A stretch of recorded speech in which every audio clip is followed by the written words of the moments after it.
बहुत सारे लोग आश्रम घूमने के लिए आते हैं।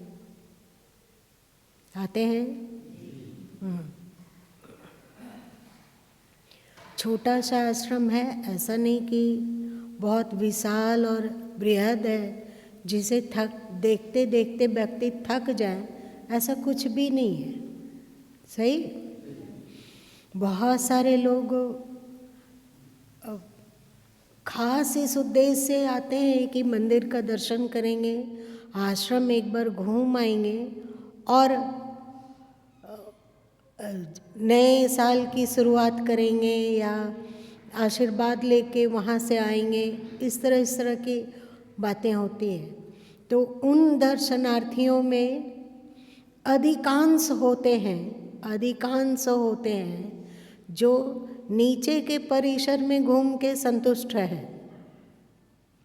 सही। बगीचा का दर्शन किया, फिर भारत माता के विग्रह का दर्शन किया, फिर गुरु गोविंद धाम का दर्शन किया, कोई समाधि मंदिर में भी चले गए। सही ना। और कोई बहुत हो गया तो फिर गायों का गौशाला देखना चाहते हैं, पर बहुत कम, और घूम के वे चले जाते हैं। जितने घूमने वाले आते हैं उसमें अधिक प्रतिशत नीचे घूमने वाले लोगों की होती है या सत्संग कक्ष को देखने की इच्छा उमगने वाले लोग ज़्यादा होते हैं? नीचे के कक्ष में। और यदि कोई सत्संग कक्ष में इन प्रकार पहुंच गया तो वहाँ घूमते हैं। उसमें से कितने प्रतिशत बालकनी में जाते हैं जहाँ ढेर सारे संत महापुरुष विराजित हैं और ढेर सारा उपदेश है और दिव्य दिव्य संतों का खाड़ा है, वहाँ तक कितने लोग जाते हैं? बहुत कम। और बालकोनी जाने वाले लोगों में से कितने लोग होंगे जो ऊपर विश्राम कक्ष तक पहुँचते हैं? ऐसा। तो इसका क्या कारण है? पहले हमें इसका उत्तर दे दो, फिर तुम लोगों के प्रश्न का उत्तर दिया जाएगा।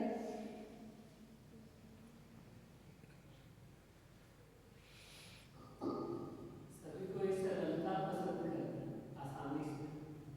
राम जी का जो है सरल। ठीक से बोलो। सरल के लिए ग्राह है, तो बहुत ऊंचा ऊपर चढ़ने के लिए समय परिश्रम पर थोड़ा अधिक, इच्छा ना आकांक्षा, है ना जी। और जो ऊपर पहुंच पाता है तो नीचे के स्थूल अभिव्यक्ति में भाव विभोर हुआ, फिर सत्संग कक्ष जाता है। वहाँ के जो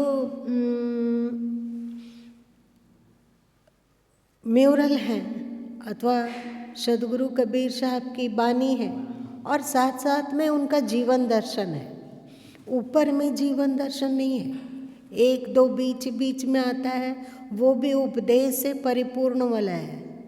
ठीक, आप लोग को याद है या नहीं? तो एक तो पहले ही स्थूल रूप से सब संतुष्ट हैं कि हम तो गंगा स्नान करके आ गए हैं, आ जाते हैं, हर साल जाते हैं, तो हम अमुक देवी देवता की पूजा करते हैं, व्रत करते हैं, अभी दुर्गा पूजा है तो घूमने के लिए निकलते हैं ना। पहले लोग सरस्वती पूजा में भी घूमने निकलते थे, अब निकलते हैं कि नहीं पता नहीं।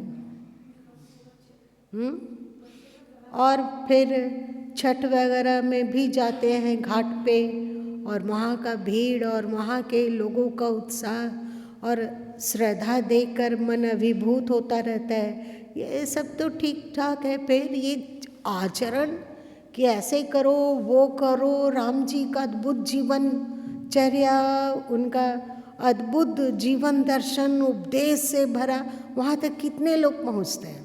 आप बताओ, मंदिर जाने वाले, श्री राम मंदिर जाने वाले ज़्यादा लोग मिलेंगे या रामचरितमानस और रामायण को पढ़ने वाले ज़्यादा लोग मिलेंगे?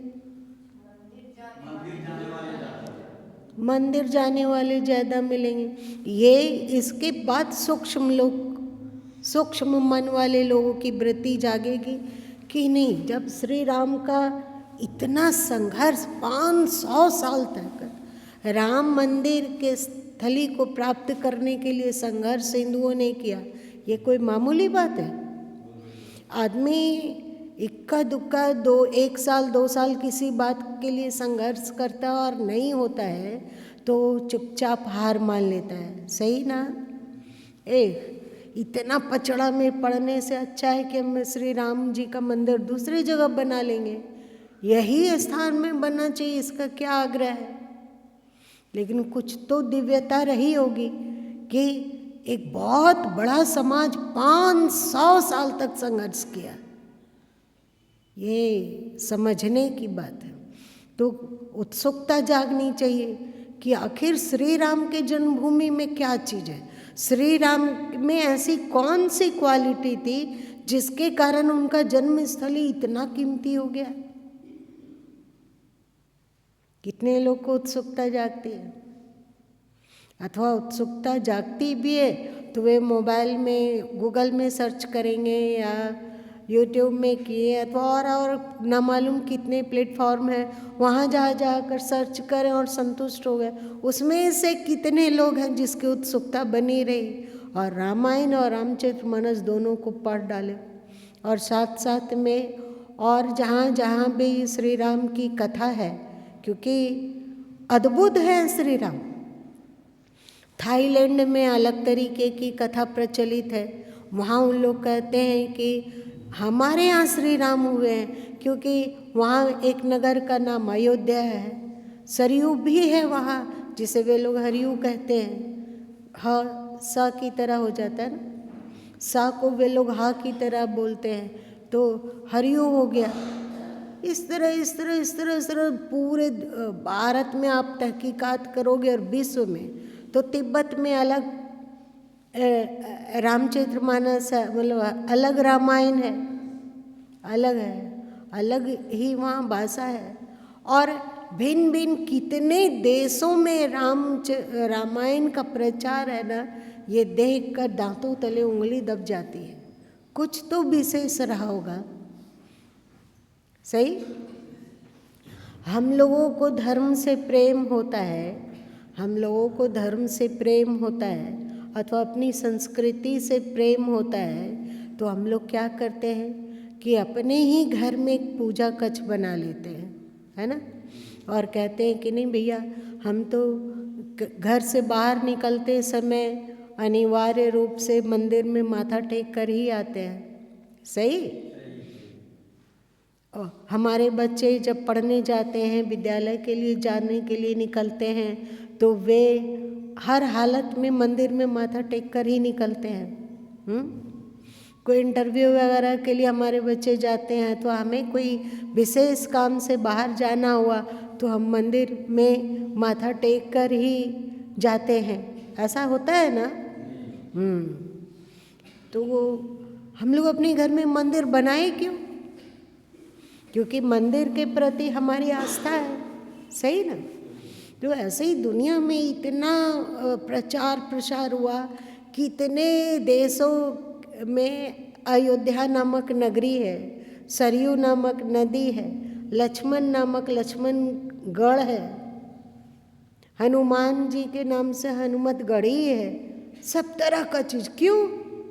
क्योंकि श्री राम बहुत श्रद्धेय हैं, तो वे उन्हें अपने निकट अनुभव करना चाहते थे, तो उन्होंने अपने अपने देशों में श्री राम से संबंधित नगर, घर, महल, अथवा श्री राम हैं तो वहाँ लक्ष्मण भी हैं, भरत भी हैं, शत्रुघ्न भी हैं, हनुमान जी भी हैं, और सरयू भी है, अयोध्या भी है, सब कुछ है वहाँ।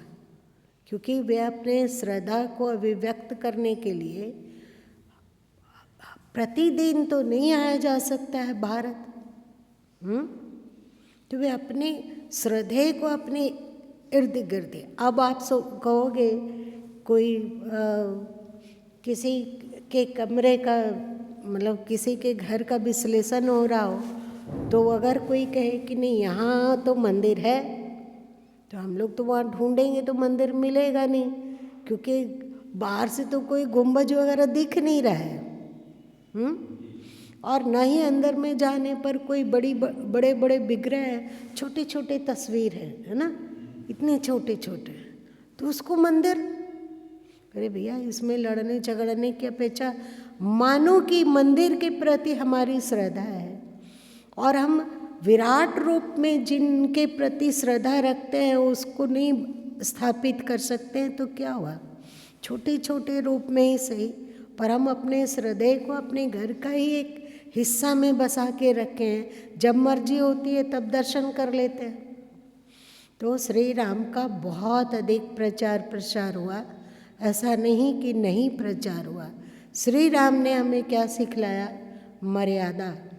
श्री राम ने क्या सिखलाया? कर्म करने की कला, कर्म कैसे किया जाए, वह भी प्रैक्टिकल करके दिखा दे रहे हैं। श्री कृष्ण ने निष्काम कर्म का उपदेश द्वापर में किया, उसके पहले निष्काम कर्म कैसे किया जाता है, यज्ञार्थ कर्म क्या होता है, इसे उन्होंने जी कर लाखों वर्ष पूर्व श्री राम के रूप में बता दिया। कभी आपने सोचा? आप देख लो, श्रीमद् भगवत गीता है, उसका प्रैक्टिकल रूप क्या आपको श्री राम नज़र नहीं आते हैं? ठीक से आप समीक्षा करो तो पहले उन्होंने जी कर दिखलाया मनुष्यता को कि देख लो, आने वाले समय में मैं गीता का उपदेश करने वाला हूँ, और उस गीता के उपदेश को जीवन में उतारने से कौन सा परिणाम आता है, व्यक्ति कहाँ तक पहुँच सकता है, इस बात को तुम देख लो। दशरथ नंदन राम कब मानव मात्र के हृदय सम्राट बन गए, ये पता भी नहीं चला। क्यों बन गए? क्यों बन गए?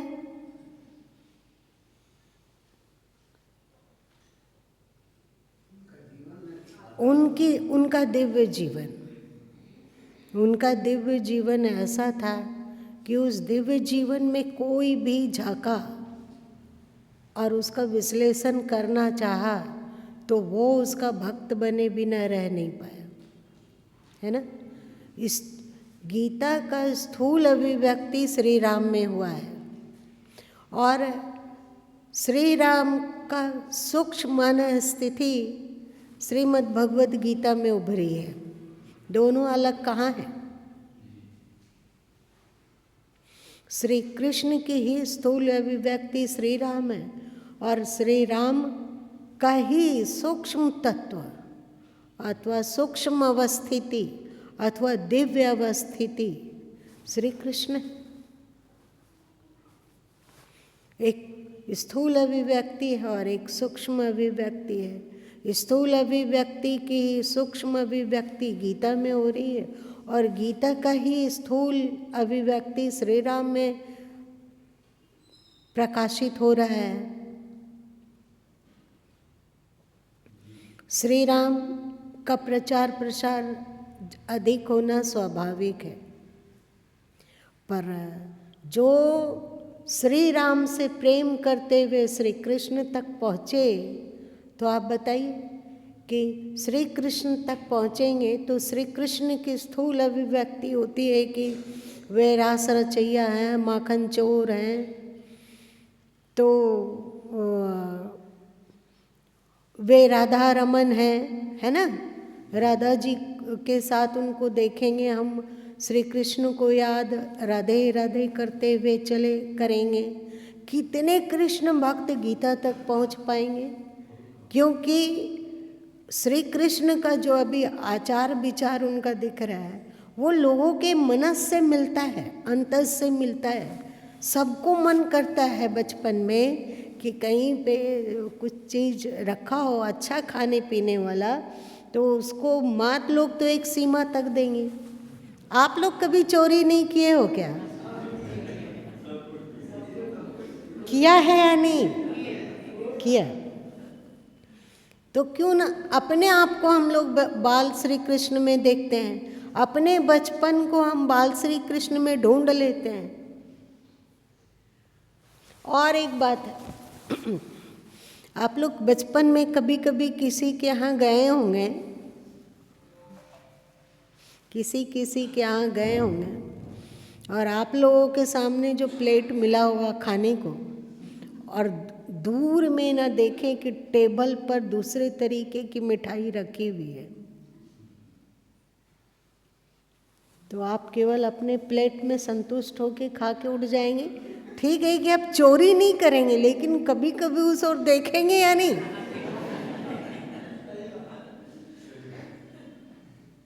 चुपके से आप देखेंगे उधर की, शायद आँख को सब देखकर गृह स्वामी समझ जाए कि हमको वो भी चाहिए। तो श्री कृष्ण इसमें थोड़ा एडवांस ज़्यादा थे, उनको माँ का पहरा, वहाँ पर तो मनमाना माखन खा नहीं सकते। एक थोड़ा सा मिलेगा, उसके बाद कहेंगे माँ बस आज इतने ही तो खाए, इतने ही में तेरा हित है, तो बच्चा क्या करेगा? तो उनका नटखटपन दूसरे जगह माखन चोरी से निकला, उसमें हम अपना बचपन देख रहे हैं। अब उनका रास रचैया रूप, हम लोग बहुत लोग उसको पसंद करते हैं। रास रचैया श्री कृष्ण, रास रचैया, क्या हम लोग का भी दिमाग और वो मेल खाता हुआ है क्या? अब देखो, जब श्री कृष्ण जिस उम्र में थे, उस उम्र में जो टीन एज आप लोग कहते हो, वो क्या है? हमारी इच्छा की अभिव्यक्ति नहीं है। श्री कृष्ण वहाँ पर टीन एज के हैं, थोड़ा अलग तरीके से व्याख्या है। पर तुम लोग सोचो, क्या हम अपनी ही इच्छा को, अपनी ही आकांक्षा को, अथवा अपनी ही चंचलता को, अथवा अपने ही दिल दिमाग और मन को श्री कृष्ण में प्रेषित करके नहीं देख रहे हैं? चाहे एक बात और देखो कि स्त्रियां ही माखन बेचने क्यों जाती थी मथुरा? उसमें भाई लोग सब कहाँ उड़ गए थे? वो लोग क्या करते थे? घर का काम बहनें करती है वो समझ में आता है, तो भाई लोग को जाना चाहिए था ना मक्खन बेचने के लिए, दूध और दही बेचने के लिए। और आप देखिए ठीक से, तो गोकुल और मथुरा की दूरी पर्याप्त है। अब देखिए, सर्च करके देखिए कितना दूर है, गोकुल से मथुरा कितना दूर है?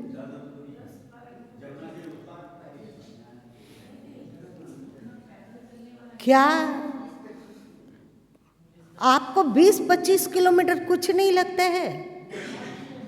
बहनें नित्य प्रतिदिन माखन बेचने उतना दूर जा रही है, और वो भी कैसे? कोई रथ पे सवार होके नहीं जा रही है, पैदल जा रही है। और उसके बाद श्री कृष्ण उन लोगों के माखन की मटकी को, अथवा दही की मटकी को, अथवा छाछ की मटकी को फोड़ते हैं। वहाँ पर भाई लोगों की उपस्थिति क्यों नहीं है? क्या करते थे भाई लोग? सब कुछ में बहन लोग दिखती है। गाय को धोना हो तो दिखती है, कि दिखाया गया कि बहन ही गाय धो रही है। उसको मक्खन बिलोना हो तो वो मक्खन बिलोने वाली भी बहन ही दिखती है, कहीं भाई दिखते नहीं है। भैया भाई लोग कर क्या रहे थे? अब माखन दूध दही छाछ बेचना हो तो बहन लोग ही जा रही है, तो भाई लोग बैठ के क्या कर रहे थे? कोई बताओगे? तो भाई लोगों के दिमाग में उस उम्र में स्त्रियों को छेड़ने की इच्छा और आकांक्षा आप लोग क्या बता सकते हैं? आप लोग जब टीनेज में थे तो होती थी या नहीं? इतना ईमानदार मत बनिए कि सब आपका मजाक उड़ाए। तो हमने अपनी इच्छा को श्री कृष्ण पे लादा, तो वो सब लीला देखकर हम लोगों को बहुत खुशी मिलती है, बहुत हमारा दिल प्रसन्न होता है, आह्लाद, हमारा चेतन मन संतुष्ट होता है कि ये तो हम अपना जीवन में भी करना चाहते थे। पर क्या करें, उतनी ताकत नहीं थी। माँ बाप 2 थप्पड़ मारते थे, अकल ठिकाने आता था, है ना। कर नहीं पाए, तो हम उस कर नहीं पाए को कहाँ प्रतिरोपित करेंगे? श्री कृष्ण में। ये सब का प्रचार ज़्यादा है या क्या है? श्री राम की तुलना में श्री कृष्ण का मंदिर ज़्यादा है। श्री कृष्ण का मंदिर ज़्यादा है और हर जगह राधा कृष्ण राधा कृष्ण। कृष्ण गीता कहाँ है बता दो। राधा कृष्ण को देखने की इच्छा हमारे दिमाग में होती है क्योंकि वो हमारे मन से मिलता जुलता है। उनकी लीला में हमारी अभिरुचि है क्योंकि हमारे दिल दिमाग से मिलता है। आप ही देखिए, जो कथा होती है बाहर में, तो कौन सी कथा होती है? राम कथा ज़्यादा होती है या कृष्ण की कथा, जिसको कि आप श्रीमद् भगवत पुराण कहते हो? तो मज़े की बात यह है कि श्रीमद् भगवत पुराण में कहीं राधा जी की चर्चा ही नहीं है, पर हमारे जो कथाकार हैं वे कहीं ना कहीं से श्री राधा को ले आते हैं। सही, वे गोपियों को छेड़ने की कथा, ये सब आप पढ़ के देखो ना श्रीमद् भगवत पुराण। लेकिन जो उपदेष्टा होते हैं वे इसकी बात को कह रहे हैं। रास रचाने की कितनी कथा है श्रीमद् भगवत पुराण में, वो देखो। और यदि है तो वो क्यों है? क्या वो हमारे दिल दिमाग से मिलता जुलता नहीं है? और उसके बाद गीता। श्री कृष्ण से प्रेम होना, बाल कृष्ण से प्रेम होना सहज है। फिर श्री कृष्ण का वो जो टीनेज था ना, उसकी कथा में आकर्षित हो जाना सहज है। पर जो उनके बाद का जीवन है, युद्ध किससे?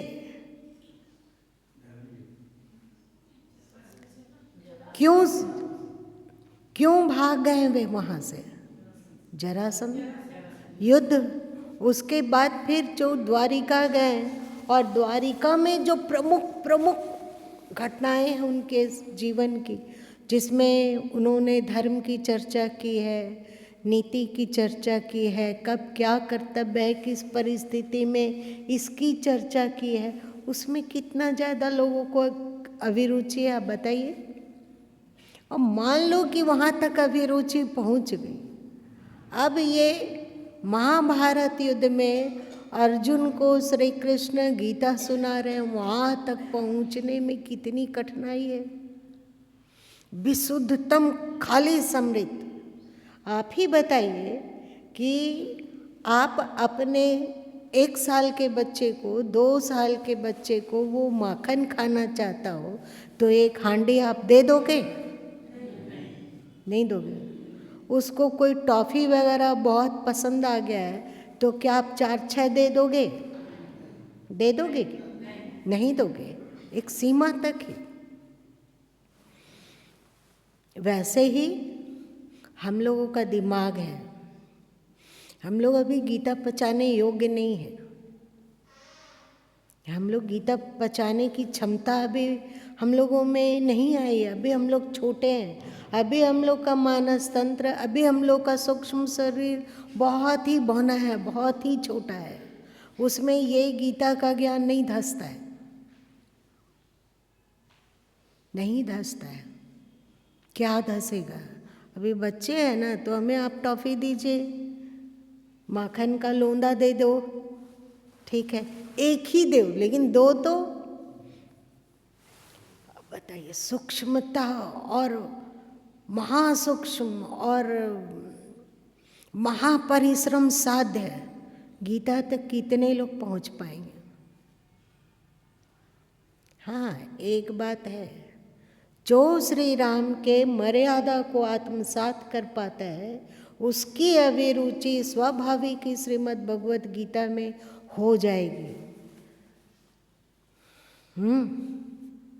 श्रीमद् भगवत गीता में हो जाएगी, लेकिन ये कम लोग आएंगे। आप ही बताइए, नर्सरी में पढ़ने वाले बच्चे प्रथम कक्ष में, द्वितीय कक्ष में पढ़ने वाले बच्चे की तुलना में पीएचडी करने वाले कम हैं या ज़्यादा हैं?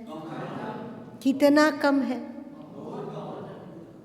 तो आप क्यों नहीं बोलते हैं उन लोगों को कि सब के सब जो नर्सरी में भर्ती हो जा रहे हो, अरे भैया तुम लोगों को चाहिए पीएचडी वाले कक्षा में भर्ती होना, उस महाविद्यालय में भर्ती होते, ये क्या हो रहा है? तो ये गड़बड़ है कि नहीं?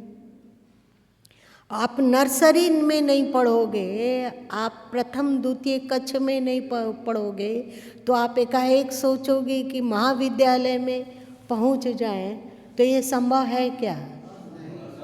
तो इसीलिए तो बोलना पड़ता है ना, जय श्री राम। बच्चों में उत्साह आता है, जागृति आती है, जोश आता है जब वे चिल्लाते हैं जय श्री राम। इसका मतलब क्या है? इसका मतलब है श्री राम के आचार विचार मर्यादा पवित्रता निर्मलता को आप आत्मसात कीजिए। वे प्रथम कक्षा, वहाँ भीड़ अधिक होनी ही चाहिए, भीड़ अधिक होनी ही चाहिए, रामलीला होनी ही चाहिए। जब उसमें आप पारंगत होंगे तो आप अपने आप गीता की ओर आकर्षित होंगे। जैसे जैसे जैसे आप उच्च कक्षा में पढ़ते जाते हैं और आपकी पढ़ने की अभिरुचि बनी रहती है, तो स्वाभाविक ही एमए पढ़ने की अभिरुचि जागती है या नहीं जागती है कि जबरन थोपा जाता है? आपको यदि और पढ़ने की इच्छा है तो आप एमए में नाम लिखा लीजिए ग्रेजुएशन के बाद, वहाँ भी और अभी इच्छा है तो आप फिर पीएचडी कीजिए। एक सब्जेक्ट में पीएचडी किए, अभी अब आपको और इच्छा है तो आप किसी दूसरे सब्जेक्ट में भी पीएचडी कर सकते हैं, हो सकता है ना? वो इच्छा और योग्यता अपने आप आती है। मेरे विचार से आप समझे होंगे। यहाँ से यदि स्थूल जगत में हम संतुष्ट नहीं होंगे, इसी आप आश्रम को देख लो, इसी को देख लो, अगर आप यहाँ के निचले तल की स्थूल अभिव्यक्ति से संतुष्ट नहीं होकर और देखना चाहेंगे तो आप पहुँच जाएंगे जहाँ पे जीवन दर्शन है, उस कक्ष में, है ना? जब जीवन दर्शन के द्वारा आप अभिभूत होते हैं और चाहते हैं कि उनकी वाणी को भी हम देखें कि उनकी वाणी में क्या क्या है, क्या ऐसा कुछ है, तो हाँ है। और बहुत सारे ज्ञानी संत लोग भी हैं कि हाँ है, तो फिर हम इसके ऊपर तल भी जाएंगे। तो ऊपर तल देखें तो उस तल को घूमते घूमते घूमते आपका मन प्रमुदित और संतुष्ट हुआ तो आप सोचे इसके ये सीढ़ी बनी हुई इधर क्या है, तो ऊपर गए तो यहाँ क्या है, ये विश्राम कक्ष है। देख लो पूरा अध्यात्म आ गया। स्थूल से आप तृप्त हुए तो इसे थोड़ी और क्वालिटी, प्रथम तल बड़े सत्संग हॉल, वहाँ और ज़्यादा ज्ञान हमें चाहिए, उनकी वाणी चाहिए। हमने जीवन दर्शन देखा तो वहाँ पर वाणी और ढेर सारे ज्ञानी संतों का विग्रह, और जब और ऊपर गए तो कहा गया कि देख, तो स्थूल जगत को भी देखा और एक आदर्श जीवनचर्या को भी देखा और साथ साथ में उनके उपदेशों को भी आत्मसात किया। अब आप विश्राम कर सकते हो, अब आप विश्राम कर सकते हो। तो हम लोग भी स्थूल से सूक्ष्म की ओर बढ़ते बढ़ते गीता तक पहुँचेंगे तो हुआ कि अब हम विश्राम कर सकते हैं, परम तृप्त, क्योंकि अब और कुछ चाहिए नहीं, जितना था सब कुछ हो गया, अब केवल विश्राम। सदगुरु कबीर साहब इस बात को बीजक में कहे हैं। अरे बाबा इतना देर, एक नाम मैं निज के गहलों ते सूतल पाँव पसारी, है ना? एक नाम मैं निज के गहलों ते सूतल पाँव पसारी। एक नाम को आत्मसात किया तो अब एकदम शांति शांति है, विश्रांति ही विश्रांति है। आज इतना ही रहने दो। हमने घड़ी को नहीं देखा था, घड़ी नहीं देखने के कारण इतना कुछ हुआ।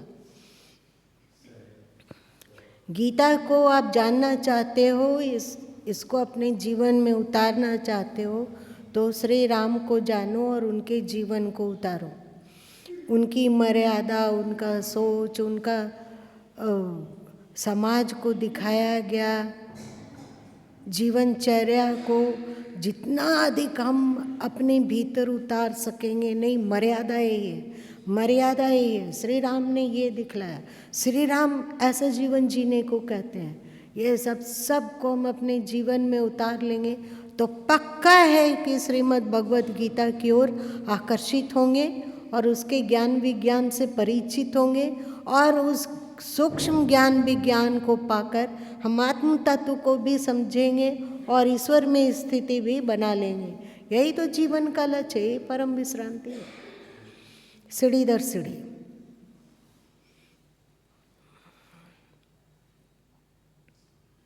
क्या समझे आप लोग?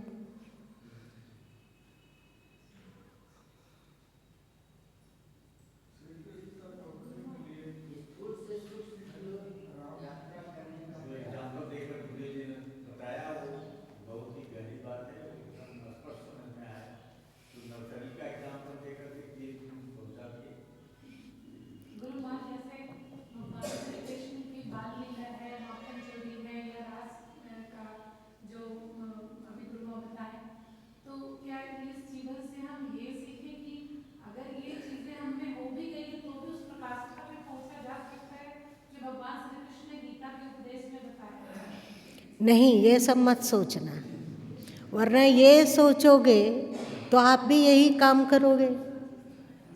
चोरी करना, दूसरे घर में चोरी करना, दूसरे घर का मक्खन मलाई को जो तुमको पसंद है उजाजक उठा के ले आओ, ये एकदम गलत बात है। ऐसा करने से हम लोग को बाल सुधार गृह भेज दिया जाएगा। और टीन एज में जैसा उन्होंने जो लिखा हुआ है उस तरह से फुहड़पना आपके बच्चे में आ जाए, आप इसको सह सकोगे? वो सब हमने हमारे अचेतन मन को दिखलाया गया, पर ये ग्रहणीय नहीं है। उन छोड़ दो ये सब कि ये सब भगवान लोग के लिए ठीक होता होगा, हम लोग के लिए तो श्री राम का आचरण ही सही है। श्री कृष्ण की गीता और श्री राम का आचरण, यही पूर्णता प्राप्त करने का अच्छा और स्पष्ट और निष्कंटक मार्ग है।